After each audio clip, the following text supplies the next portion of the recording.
燒的通訊，鐵同未結一吻，如此廢寢，談論漫畫新作品，回覆更多，未博到你憐憫，隨時為你可修改喜好，這瞬吸引，先感到可喜。然後下去唱歌可人，談情感的話題無分，誰容許我用詞浪漫寒暄是苦親，但承認我不習慣，仍不能表達，凌晨再閃燈一刻，碰着千公分後你很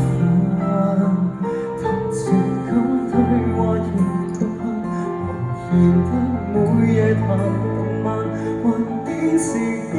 晚，才捱盡信息冰冷。無非求稱讚，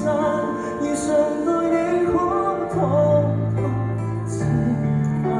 終也不忘我舉起眼。只有你想要講什麼？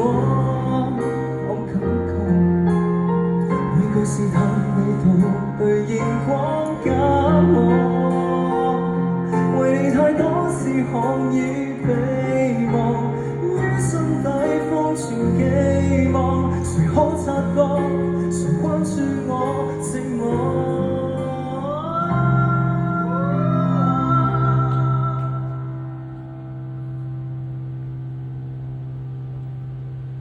談情感的話題容許我用詞浪漫寒暄是苦親，留餘地沒法睇，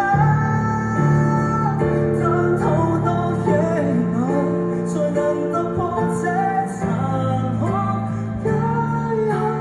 熱情無奈相忍，越恨了越覺孤單，只是早被你